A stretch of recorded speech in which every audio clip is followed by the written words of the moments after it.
Hello, hello! Je te souhaite la bienvenue dans le podcast intitulé Revenir en France. Si tu es expatrié, français ou étranger, voyageur, PVTiste ou tour du mondiste, tu es au bon endroit. On aborde ici tous les sujets, joyeux et délicats, liés au retour à la maison et à l'installation en France, que ce soit au niveau personnel ou professionnel. Moi, c'est Magali. Et je t'aide à comprendre les enjeux liés à un changement de vie comme celui-ci. Mon souhait, c'est de t'accompagner du mieux possible pour ton installation en France. Je me réjouis de te retrouver par ici pour te partager des anecdotes, des conseils et des témoignages pour que tu puisses à ton tour te préparer. J'espère que notre épisode te plaira. Je t'encourage à le partager à tes amis et à laisser un commentaire.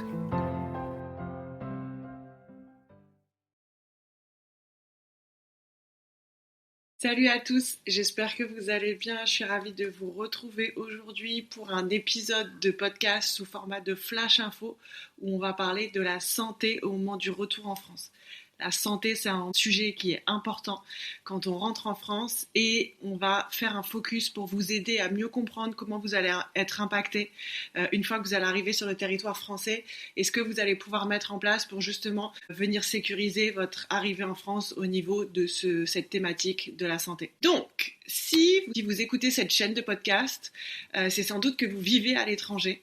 Peut-être que vous avez un projet de rentrer en France dans les prochains mois, dans les prochaines années.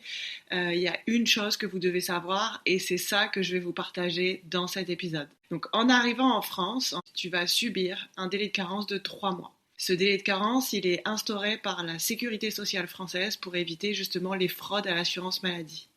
Cette période de carence, ça signifie que pendant les 3 premiers mois de ton arrivée sur le territoire français, tu devras payer de ta poche tes dépenses de santé.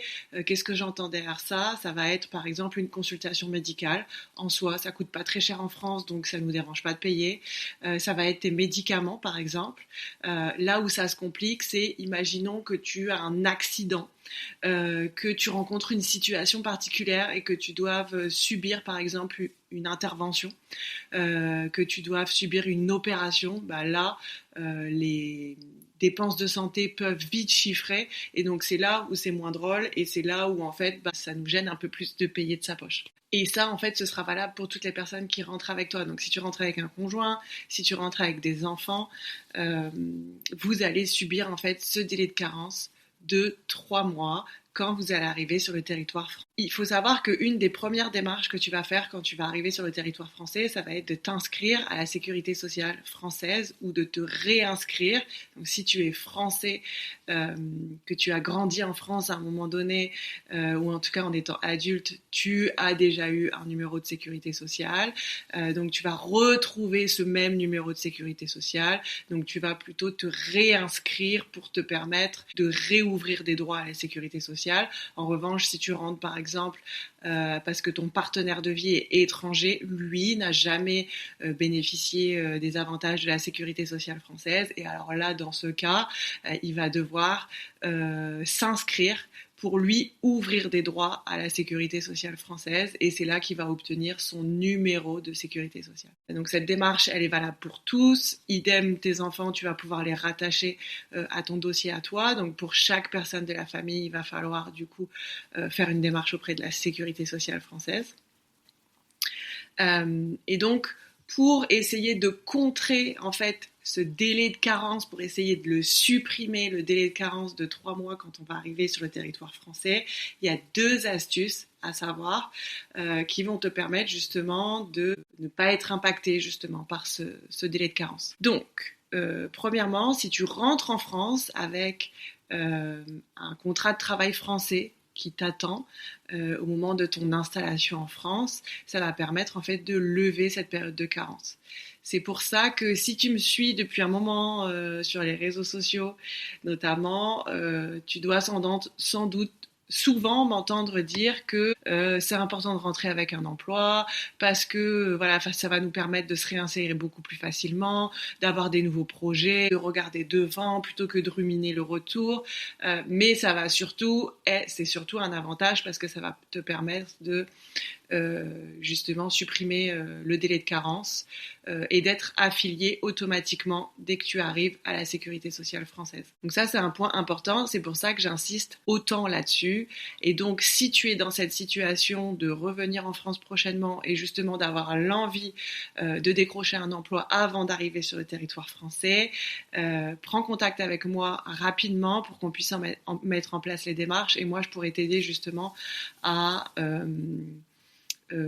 faire les bonnes démarches de recherche d'emploi en France pour rapidement avoir des entretiens et rapidement être rassuré, savoir que tu vas pouvoir rentrer avec ce fameux contrat de travail signé et toi être rassuré sur le fait qu'il y a quelque chose qui t'attend en France et notamment être rassuré sur le point de la santé puisque tu n'auras pas de délai de carence. Deuxième autre situation qui va te permettre de lever la carence et donc du coup de supprimer ce délai de carence, c'est le fait de créer une entreprise au moment de l'arrivée en France. Attention par rapport à cette situation. Pourquoi ? Parce que très souvent, en fait, on a une envie ou un projet de créer une entreprise, sauf que si je rentre par exemple le 1er juillet, ma création d'entreprise, je vais pas forcément la faire le 1er juillet, tout simplement parce que peut-être que je dois continuer à faire des recherches, parce que peut-être que j'ai pas encore mûri totalement mon projet, etc., etc. Donc peut-être que cette entreprise, même si j'ai l'idée de la créer, peut-être qu'elle va voir le jour que le 1er septembre, donc 2 mois après. Et donc là, ça fonctionne pas. Donc en fait, ce qu'il faut savoir, c'est que la carence, elle va être levée sous réserve de rapidement, quand on arrive sur le territoire, être sûr de son projet et créer son entreprise rapidement, parce que c'est notamment un des documents, le justificatif de création d'entreprise, qui va permettre dans le dossier de la CPAM de lever la carence. Donc c'est important quand même de vous dire que ce soit création d'entreprise ou recherche d'emploi en France, dès que vous arrivez dans les jours qui suivent l'arrivée, vous reprenez un emploi, bah là, dans cette situation, ça fonctionne. Imaginons que tu rentres en France prochainement et que tu n'as pas encore d'emploi et que tu projettes pas de créer une entreprise. Là, dans ce cadre-là, n'hésite pas à me solliciter pour que nous, on puisse en mettre en place toutes les démarches ensemble, que tu sois rassuré, que tu puisses lancer ta recherche d'emploi dans les meilleures conditions et que tu puisses rapidement décrocher un emploi en France, ce qui va te permettre d'être rassuré, mais aussi d'être rassuré sur l'aspect santé et de ne pas être impacté par cette loi qui existe à aujourd'hui. Ensuite, imaginons que tu rentres en France, t'as pas de travail et t'as pas de création d'entreprise et tu veux te laisser du temps ou t'as lancé tes démarches mais t'as pas encore trouvé de travail. La solution qui existe pour justement continuer en fait d'être assuré pendant cette période de carence de 3 mois, ce que tu peux faire, c'est que tu peux souscrire une assurance de santé privée temporaire, donc pour les 3 mois par exemple, qui va te permettre, en fait, si tu as des dépenses de santé, si tu as un pépin, si tu vas chez le médecin, si tu as un accident et que tu dois subir une hospitalisation ou autre, en fait, ce sera cette assurance que tu auras souscrite qui permettra en fait de venir soit payer les frais, soit te rembourser. Donc là, en fait, par rapport à cette assurance, c'est quand même quelque chose qui est utilisé souvent. Moi, j'accompagne beaucoup de gens qui souscrivent à cette assurance pour se sécuriser parce que peut-être dans les premiers mois, en tout cas, on n'a pas forcément de travail qui nous attend, ça dépend. Ou on veut se laisser du temps aussi, parce qu'il y a certaines familles qui font ce choix-là. Ou qui n'ont pas d'impératif d'avoir tout de suite un revenu parce qu'on a un petit peu d'économie ou là on se laisse un petit peu de temps, ça va être intéressant de souscrire cette assurance de santé privée temporaire. Donc en fait je vais vous mettre le lien de mon assurance partenaire, comme ça tu vas pouvoir cliquer sur le lien, tu vas pouvoir faire une estimation, une demande de devis, voir un petit peu le prix et surtout vérifier les conditions d'éligibilité et comment tu vas être pris en charge, ce qui va te permettre toi de pouvoir estimer et de mettre ça dans ton budget aussi en vue de ton retour en France. Je fais une petite précision, pourquoi je recommande cette assurance, tout simplement parce que malheureusement j'ai souscrit cette assurance moi en partant en voyage et malheureusement, c'est parce que j'ai été amenée à l'utiliser et j'ai été très très très très bien pris en charge. Je vais pas raconter ma situation là que j'ai vécue, mais j'ai dû être rapatriée en France depuis l'Australie. Ça s'est fait voilà, en 3 jours, j'étais rentrée en France.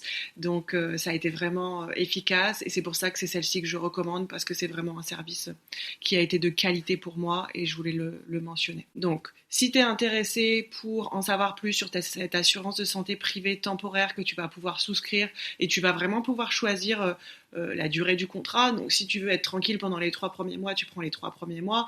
Mais si tu veux, je sais pas moi, que 2 mois par exemple, tu peux souscrire que pour 2 mois. Et en cliquant sur le lien, tu peux vraiment faire ta demande de devis, ton estimation. Donc, ça te donne une idée et tu sais tout de suite. Il n'y a pas de mauvaise surprise. N'hésite pas à faire cette démarche quelques jours en amont de ton arrivée en France, parce que sinon tu as une petite marge sans prise en charge, c'est un peu dommage, donc n'hésite pas à anticiper. Et puis si tu as des questions, on peut aussi bien évidemment en rediscuter. Ça, il y a un petit cas particulier qui existe et que je vais mentionner là, où toutes ces personnes-là ne seront pas impactées par le délai de carence de 3 mois au moment du retour en France. En fait, ce qui se passe, c'est que pour toutes les personnes, tous les Français en fait qui ont vécu au Canada et particulièrement au Québec. Ce qu'il faut savoir, c'est qu'il y a une entente entre les 2 territoires, donc le Québec et la France, qui fait que pour toutes les personnes qui rentrent en France après avoir vécu au Québec, vous n'aurez pas de délai de carence de la sécurité sociale française à votre arrivée en France, sous réserve bien évidemment d'avoir prévenu la RAMQ avant de partir, d'avoir récupéré votre formulaire pour pouvoir le donner quand vous arrivez en France. C'est vos seules démarches à faire, mais en tout cas, rassurez-vous, pour toutes les personnes qui vont écouter le podcast et qui sont actuellement au Québec, pas de souci à vous faire, vous avez juste des démarches administratives à faire, mais en tout cas, au niveau de la santé, vous serez pris en charge automatiquement. Bien évidemment, ça vous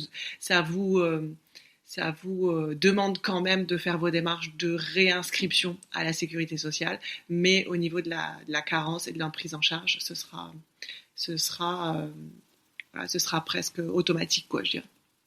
Voilà. J'espère que ce focus sur le délai de carence au moment du retour en France par rapport à la sécurité sociale française, j'espère que c'est un petit peu plus clair. J'espère que cette option que vous allez pouvoir souscrire, elle sera utile à toutes les personnes de la communauté. Si vous avez des questions, je suis ravie d'en discuter et voilà, je prendrai le temps de vous répondre. Et puis pour toutes les personnes qui rentrent en France prochainement, je vous invite à rejoindre la communauté, à télécharger le livret gratuit du retour en France. C'est un livret d'une 10aine de pages qui vous aide dans vos premières démarches. Et puis pour toutes les personnes qui veulent être réellement accompagnées, aller beaucoup plus loin dans le détail, dans la préparation des différentes thématiques du retour en France, je vous invite à rejoindre le kit du retour en France, qui est un programme d'accompagnement qui vous aide vraiment sur la durée. Pour vous aider vraiment dans l'avant, donc la préparation, dans le pendant, donc tout ce que je suis en train de vivre au moment de mon retour vraiment, et dans l'après, dans tout ce qui se passe dans l'après, puisque c'est un peu une partie qu'on néglige, où on se dit non mais c'est bon, je suis rentrée chez moi, j'ai juste à faire mes démarches et voilà, mais c'est souvent la partie qui est sous-estimée, puisqu'il se passe pas mal de choses au niveau des démarches, mais aussi au niveau émotionnel. Et c'est assez chouette parce que quand on rejoint le kit du retour en France, justement, on va pouvoir être accompagné avant, pendant et après, et on bénéficie d'un soutien émotionnel à toutes les étapes et notamment dans l'après. Donc c'est plutôt chouette. Vous retrouverez tous les liens que j'ai mentionnés, les différentes choses que j'ai mentionnées pour vous aider dans la description de ce podcast. Et puis on se retrouve pour d'autres informations ou d'autres témoignages très vite. À bientôt. Et voilà, notre épisode est terminé. Je te remercie d'avoir passé ce moment avec nous. J'espère que ces conseils et ce témoignage te donnent l'espoir pour à ton tour concrétiser ton projet de venir ou de revenir t'installer en France. J'aimerais maintenant te proposer de rejoindre notre communauté. Tu peux me rejoindre sur Facebook, sur Instagram et sur LinkedIn sous le nom de Voyage, Emploi et Retour en France. Et enfin, si tu as encore des questions, je t'invite à m'écrire un mail et je serai ravie de t'aider à chaque étape de ton retour en France. À bientôt.